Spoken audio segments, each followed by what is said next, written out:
Bom, Ai. acho que primeiro devo dizer que é um prazer entrevistar você, porque eu fui aluno seu e eu sei a dedicação que você tem e o tanto de aprendizado que eu tive. E quando veio o convite que o Plínio indicou, né, para ser entrevistador, Aham. eu senti bem feliz na hora, assim. Ah, que bom, Lucas. Então, na primeira parte, é que já, para mim é uma felicidade. Que bom, obrigada. E, bom, acho que de início, professora, acho que a primeira pergunta é de onde você é, como que conheceu o curso que você quis prestar, como que foi o início da graduação. Acho que esses são os primeiros pontos que tem, assim, já para a gente conhecer um pouco até chegar na pós-graduação, Uhum. para poder contar um pouquinho disso. Bom, eu nasci em Ibitinga, que é interior de São Paulo, fica a 300 quilômetros de Campinas, é bem no centro do estado, é uma cidade pequena que tem 60 mil habitantes e poucas opções, né, de coisas. Então, todos os jovens que moram lá, eles saem da cidade para estudar porque não tem nada lá, né? Alguns, assim, pegam ônibus para vai e volta no mesmo dia para Bauru, para Araraquara, por exemplo, né? E aí eu fiz lá, estudei numa escola particular, né, no colegial e no ginásio. Nem é mais ginásio, né? Mas ginásio e colegial eu estudei numa escola particular, que eu era bolsista, ou que o meu pai trocava por serviço. Meu pai é engenheiro, então algumas vezes ele fazia pequenas reformas para a escola em troca da mensalidade que meu pai poderia pagar, né? Então era por isso que eu consegui estudar na escola particular. E aí eu, assim, era uma escola muito tradicional também, e focava muito no vestibular. Então eu começava a olhar as coisas desde cedo, né? Desde segundo colegial, primeiro colegial, enfim. E aí eu pensei em várias coisas, pensei em ser jornalista, pensei em fazer ciências sociais também, né? Um pouco da área de humanas. Uhum. E aí depois, mais para terceiro colegial, eu já pensei mais na área da saúde. E aí eu aí procurando assim, quais são os cursos da área da saúde. Aí fui olhando e conheci a Fono, só que eu também prestei enfermagem. Foram as duas coisas que eu prestei. E aí eu prestei todas as faculdades que tinha, né? Eu prestei 6 faculdades, né? 3 fono e 3 enfermagem. E eu fui aprovada em 5. Eu só não fui aprovada na Unifesp, né? Que eu fiquei lá na lista de chamada, enfim, mas eu fui aprovada em todas e acabei escolhendo a Unicamp, porque muita gente falou, mas você vai escolher, eu passei na USP também, né? Você vai escolher a USP, não vai escolher a Unicamp, porque o meu pai estudou na Unicamp. Uhum. Então, aquela coisa de ídolo, né? De uma coisa assim, Uhum. falei, não, meu pai estuda na Unicamp, eu também tenho que vir estudar na Unicamp. E aí eu vim com 17 anos e meio, eu vim pra cá, na cara e na coragem, sozinha. Acho que foi muito precoce. Não sei se eu tivesse uma filha hoje, não sei com quantos anos você entrou, Lucas, mas eu acho muito cedo 17 anos, você não acha? Foi a idade que eu entrei também. Para É, fazer linguística foi 17, 18, né? Que na verdade você isso não aí. sabe escolher o que você está fazendo, né? Nossa, E, a gente é muito novo. Se você olha para trás hoje e vê uma pessoa de 17 ou 18 anos, é uma criança, né? é. Então aí eu entrei na Fono e assim, enfim, fiquei muito feliz. O curso estava começando, era o segundo ano do curso. E aí naquele momento eu já conheci o que era fazer mestrado, fazer doutorado, eu não sabia direito que isso existia, né? Como eu te falei, Uhum. apesar de eu ter estudado numa escola particular, a gente não, lá em Bitinga não tinha acesso a tanta coisa. Por exemplo, eu não sabia que existia colégio técnico, que eu poderia fazer o colegial e fazer um técnico. Eu não sabia que isso existia. Por exemplo, Cotuca, essas coisas, né? Então eu descobri um mundo de coisas e aí eu falei, eu queria fazer mestrado e doutorado. Porque eu via as professoras, eu falava, nossa, eu quero muito ser professora. E eu nunca tive o desejo de ser professora, apesar da minha mãe ser professora. E aí eu falei, não, então eu vou seguir no mestrado e no doutorado. Já isso, assim, no primeiro ano do curso. E no primeiro ano eu comecei a me interessar pela área de voz, mais especificamente a área de cabeça e pescoço, que eu via algumas atuações no HC. E aí fui estudando, enfim, sempre gostei do curso, nunca fui, né, uma aluna que... A gente vê vários alunos que ficam em dúvida, mas será que é isso que eu gosto? Sempre gostei de todas as áreas. Tive uma aproximação muito grande com saúde coletiva, com linguagem, também gosto muito, até hoje, dessas áreas. Mas aí depois a professora Lúcia Mourão passou no concurso aqui na Unicamp, né? Ela não tinha nenhum orientando, e eu fui conversar com ela para saber se ela poderia me orientar. E aí eu fiz a primeira iniciação científica com jornalistas. E a ideia da Lúcia era fazer uma intervenção com jornalistas e avaliar a duração das pausas. Então, já puxou um pouco para a área da linguística, da prosódia, sem eu saber, né? Assim, eu não imaginava que isso fosse abrir esse caminho. O que aconteceu? A Lúcia, ela ficou grávida no segundo ano que ela estava na Unicamp, e ela entrou na licença maternidade, eu estava no final do meu TCC. E aí, eu estava com dificuldade de analisar umas coisas, né? E eu sabia que tinha o Plínio no IEL. Já estou falando da pós, né? Será que é melhor parar e você me perguntar outra coisa? Eu acho que tá tudo bem, porque já vai emendar com a outra pergunta que eu ia fazer: por que escolheu uma pós na linguística, que seria num outro instituto, né? E o que foi cativando essa área? Então, eu acho que já emenda com essa. Então, essa iniciação científica, aí eu gostava do PRAAT, porque eu gostava de fonética acústica, né? A gente teve um PED, o Laurindo, não sei se você chegou a conhecer ele. Ele era uma pessoa muito legal, muito, assim, disponível, ele ajudava os alunos, assim, coitado, ele era um santo. E eu gostava muito dessa parte de mexer no PRAAT, do espectrograma, achava muito legal, mas não conhecia o Plínio, porque eu não tive aula com o Plínio. Eu sabia que o Plínio existia e que ele estudava a prosódia, porque eu tinha pesquisado algumas coisas para o meu projeto de C. E aí, com a Lúcia em licença maternidade, eu falei para ela, e se eu procurar o Plínio? Porque daí eu fui ler algum trabalho dele, vi que ele era professor da Unicamp, né? E aí, assim, na cara e na coragem, eu mandei um e-mail, eu, estudante de graduação, mandei um e-mail para o Plínio, no quarto ano, falando, professor, eu sou da Fona, nunca tive aula com você, eu tô fazendo uma IC assim, eu gostaria de algumas dicas para eu analisar isso. Aí, você conhece o Plínio, né?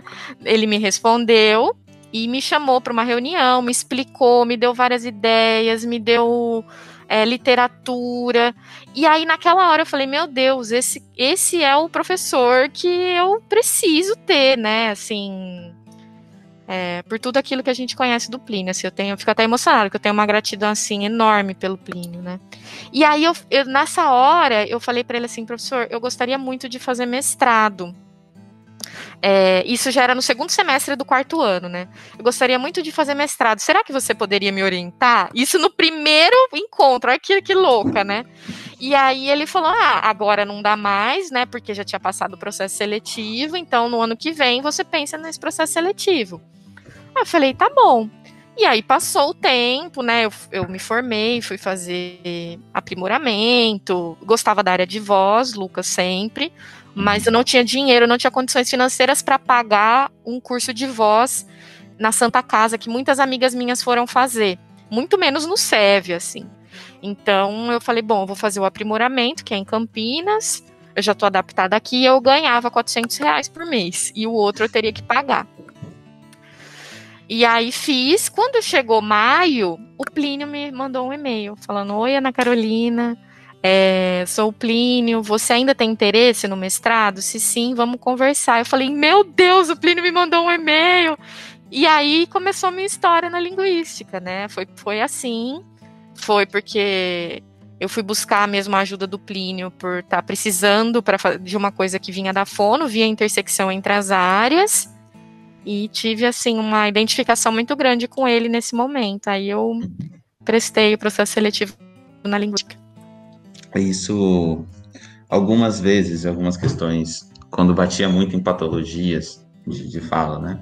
O Plínio, isso faz todo sentido, porque quando eu perguntava para ele sobre, no Parkinson, por exemplo, que é o que eu estou estudando. Ele falava, então, você vai ter que perguntar isso para Carol ou para Lúcia Mourão. Agora faz muito sentido ele citar a Lúcia Mourão nesses Isso. contextos, né? Porque ele já associava com você direto. Sim, sim.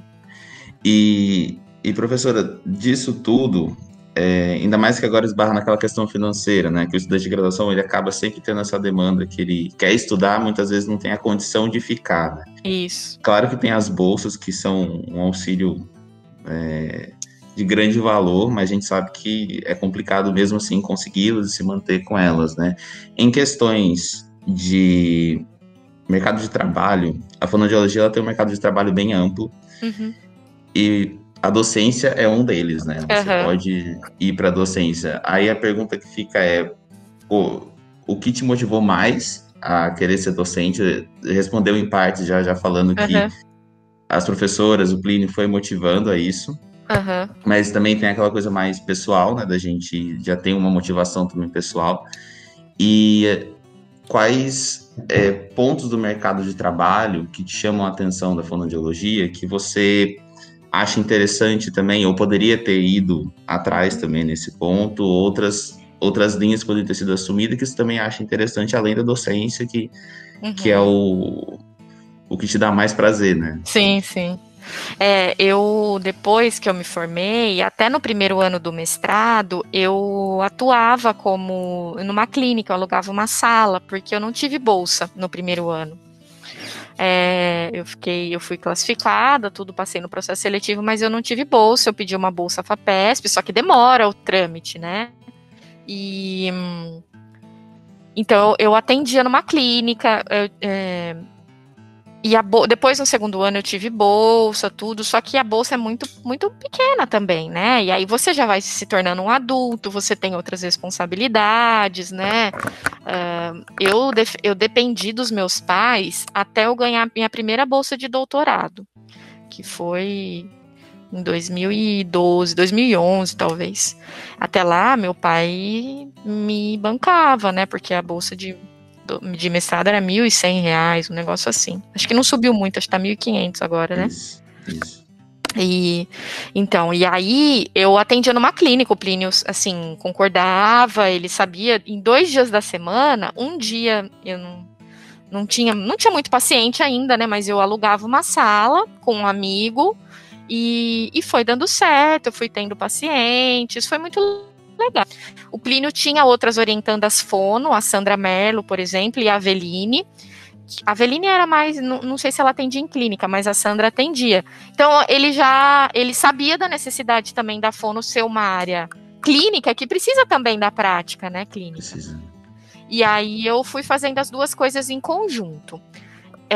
No mestrado e no doutorado, o Lucas, eu cheguei a questionar muitas vezes a situação financeira, de pensar assim, poxa, será que isso vai dar certo? Porque eu tô ganhando tão pouco. Todas as minhas amigas que tinham carteira assinada, tinham férias, 13º, eu nunca tive isso, né? Então, eu persegui a carreira acadêmica por ideal, porque eu queria ser professora, eu sabia que isso me realizava. O percurso para se tornar docente, depois no doutorado, você já tá eu estava com 26, 27, 28 anos, você ganha R$2.000, eu não tinha família, enfim, mas tem gente que nessa idade já tem família, já sustenta uma casa, né? E então, nesse momento eu questionei, será que isso dá certo? Será que é uma boa? Será que eu largo tudo e vou para a área clínica, assim como minhas amigas? Porque essa área é rentável.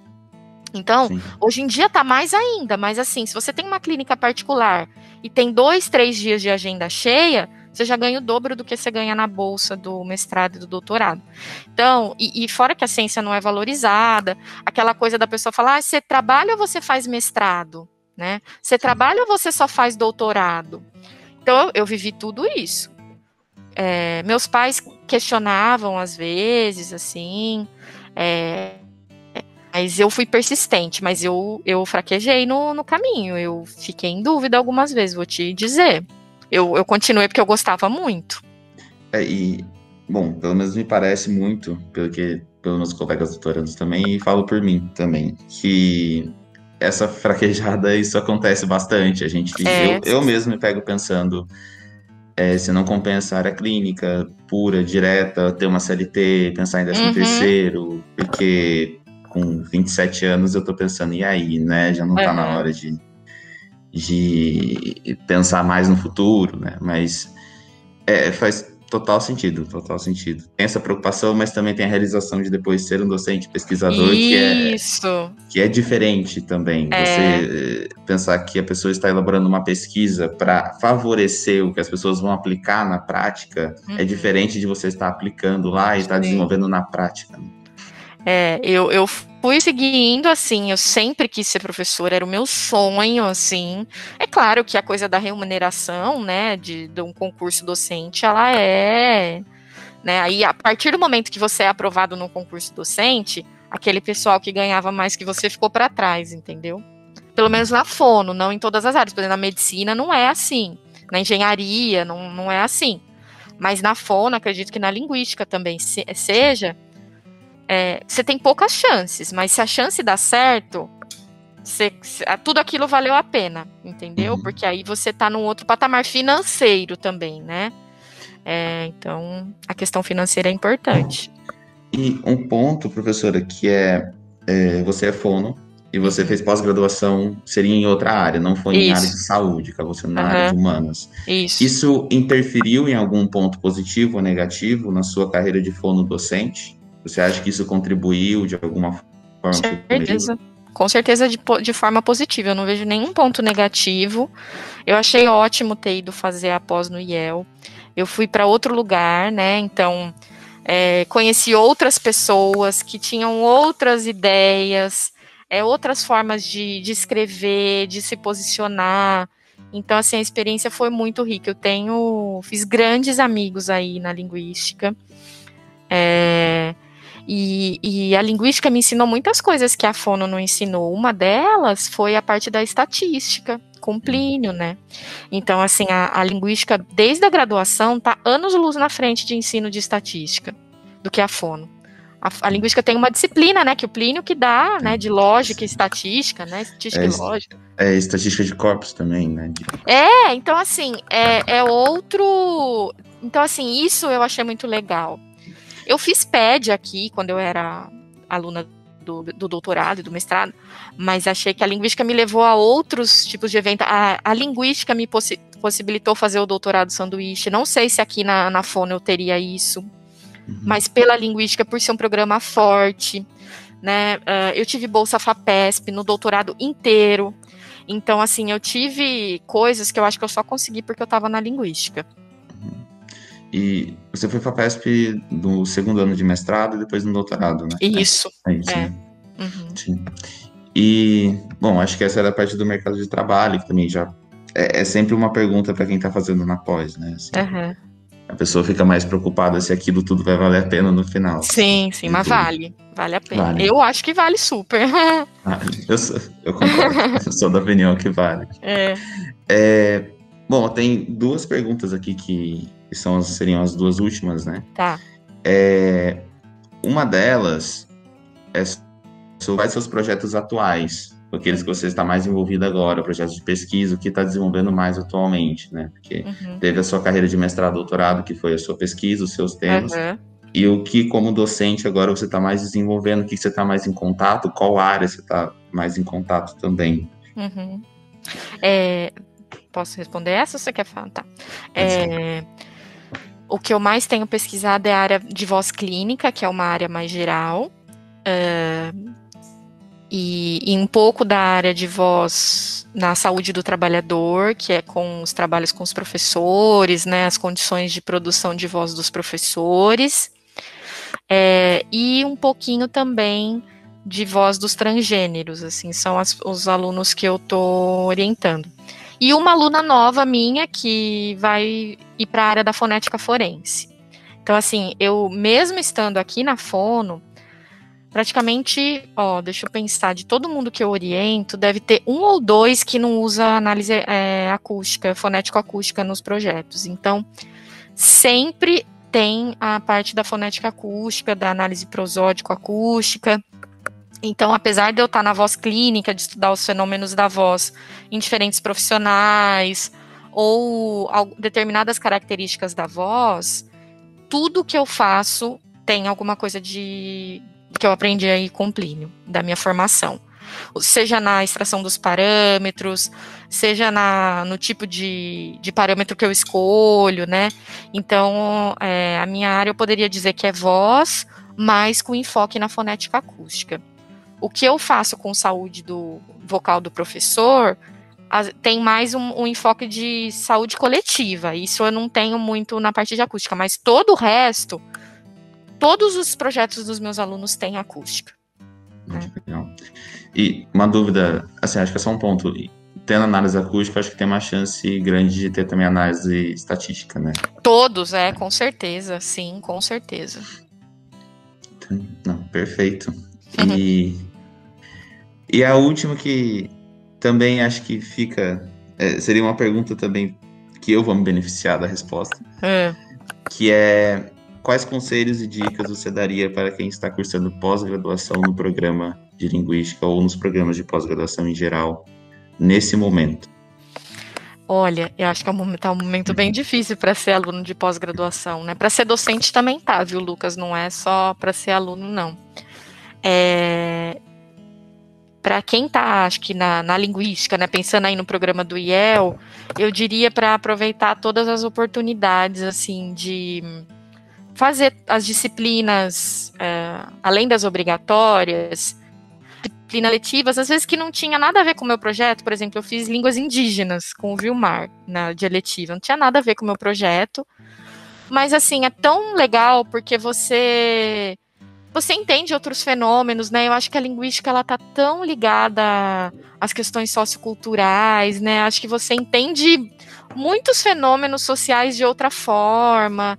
Então, eu aconselharia a pessoa, claro, focar no seu projeto, mas também fazer coisas que dão uma arejada também, pensar sobre coisas diferentes, né? O segundo conselho seria não desistir, porque, a não ser que, né, assim, me incomoda um pouco, mas eu sei que isso acontece, de pessoas que vão fazer mestrado, doutorado, porque falar, eu vou ganhar a bolsa, e eu não tenho outra opção de emprego, então, eu acho que eu prefiro fazer o mestrado e doutorado, e vai fazendo sem o sentido de fazer, sabe? Vai fazendo porque, eu já fiz aqui, já tô aqui, vou fazer, e não tem uma aspiração da carreira docente, né? E infelizmente, como a gente tem pouco aqui a carreira de pesquisador, né? A gente não tem muito pesquisador, né? Contratado aqui na Unicamp e tal. Então, acho que a pessoa tem que querer ser docente também. Então, acho que as pessoas teriam que ficar pensando nisso, principalmente para entrar no doutorado. Eu sempre falo até para os meus alunos: você gostaria de ser docente? Sim ou não? Aí eu oriento a entrada no doutorado. Acho que isso tem que ser bem claro. Então, o que eu falei? Falei fazer coisas diferentes, não desistir, né? Ter certeza que é a carreira acadêmica. Tem algo que você recomenda não fazer? Que eu recomendo não fazer? Eu pensei em outra coisa que eu acho que dá para que eu acho super legal fazer. Uma intencional, por menor que seja. Agora tá muito complicado, né, nesse momento, mas, sei lá, vislumbrar 2022, talvez seja possível ir para fora, né? Eu acho que não fazer seria não ter uma relação franca com o seu orientador, assim, sabe? Uma relação de confiança, de reciprocidade, de cumprimento de prazos, porque hoje, na posição também de orientadora, eu vejo o quanto isso é ruim, né? Claro que eu sempre tentei cumprir todos os meus prazos e tudo mais, mas eu vejo muitos, é claro que com Plínio, né, a gente parece que está falando de uma coisa utópica, que acho que nenhum orientando dele tem problema com ele, né? É uma unanimidade, né? Eu não conheço nenhum até hoje também. É uma unanimidade, então, não posso falar isso por experiência própria, mas eu tive contato com colegas que tinham muitos problemas com orientadores. Então, a relação orientador e orientando é algo que precisa ser construída da melhor forma possível. Eu já tive amigas que desistiram da carreira, largaram o doutorado por problemas com orientador ou orientadora. Então, o que não fazer seria não investir na relação com o seu orientador. Dos dois lados, tá? Eu acho que o orientador também tem que investir na relação com o aluno, mas tem que ser recíproca essa relação. Porque é a pessoa que vai estar do seu lado, né? É a pessoa que precisa saber tudo do seu trabalho. Então, eu acho que construir nas relações. Lucas, se você for ver, assim, acho que a minha fala sempre, né, ela é muito envolvida na relação, né, no papel do outro junto, né, eu acredito muito na troca, em ter o outro perto da gente, né, então seria interessante não ir por um caminho, eu não gosto do meu orientador é isso, é aquilo, então, assim, investir numa relação franca com ele, sabe, e saber quem você está escolhendo de orientador também, porque a pessoa tem uma história, a pessoa tem, né? Então, acho que teria isso. E eu vejo que você também tem colegas na pós-graduação com outros orientadores, talvez você já tenha visto isso. As pessoas sofrem, né, com esses problemas com orientadores, né? Então, acho que é importante que isso seja feito de maneira bem consciente. E, bom, posso falar pela turma, todos os alunos que eu conheci que foram seus alunos. Eles reforçam esse aspecto de que você investe na relação com os alunos. Provavelmente também vem da experiência que você teve com os seus orientadores, tanto a Lúcia quanto o Plínio, né? Então, é muito legal isso de que essas dicas que você está dando, porque o que os orientandos vão ter de experiência com os orientadores, provavelmente é o que eles vão refletir mais para frente quando eles forem docentes. Eu não tenho dúvida. Eu quero muito, assim, o Plínio, se você, qualquer pessoa me pergunta, já fiz outras entrevistas, né, participei de uma tese de doutorado de um aluno da educação que ficou acompanhando 10 jovens docentes na época, né, dando um semestre de aula. Então, ele me acompanhou e acompanhou outros 9 docentes que tinham acabado de ingressar. E assistiu todas as aulas da disciplina. E ele me perguntou quem era a minha inspiração. E naquela época eu já falei, é o Plínio. E é o Plínio. Então, assim, eu tenho uma relação de... Se todo mundo me pergunta quem você quer ser, é o Plínio. E até hoje eu tenho uma relação com ele muito bonita, assim. A gente troca... Não conversa sempre como conversava antes, né? Mas a gente tem um carinho muito grande um pelo outro. Então, ele é o que eu quero ser. Então, por isso que eu invisto nisso. Sim. Eu sou suspeito de falar, mas ele é um modelo. Ele é um modelo e reconhecido fora do país também, né? Então, assim, e uma pessoa humilde, né? Que representa tanto, né? Fora do país, assim, essa coisa do meu doutorado sanduíche. Quando eu falei para ele que eu queria fazer, ele prontamente achou que era uma boa ideia. Aí ele falou assim, vamos pensar em alguns lugares, tem esse, então vamos tentar primeiro esse, depois esse, depois esse. Ele mandou para o primeiro, em 40 minutos a professora já tinha aceitado.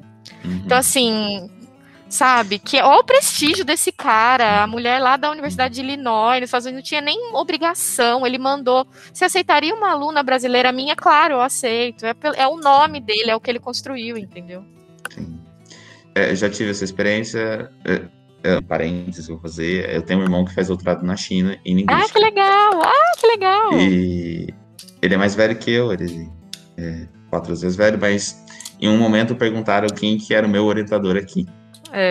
E quando falaram Plínio e perguntaram o Barbosa, e ficaram assim. Até arrepiada. Eles ficaram assim, mas como assim? E perguntaram pra ele, por que você não tá fazendo com ele? Olha, tô arrepiada, Lucas, porque é isso mesmo. É um respeito muito grande, ele é muito conhecido. É assim. E você vê a humildade dele, gente, aqui, assim. Tem gente muito, muito atrás dele que se acha maravilhoso. Já presenciei isso também. Então, ele é maravilhoso. Nossa, não tem nem o que falar. Bom, é a grande inspiração. Professora, eu acredito que eu perguntei todas, eu tô até conferindo. Projeto principal, atual, falou de todos. As gerais, onde nasceu, foi também. Onde estou na graduação. A famosa pergunta do porquê fono. Porquê fono. Foi bem isso, foi bem aleatório. E o que levou pós-graduação, mestrado, eu acho que foi tudo. As dicas para pós-graduação foram todas. Se tem alguma coisa a mais, você sente que quer complementar?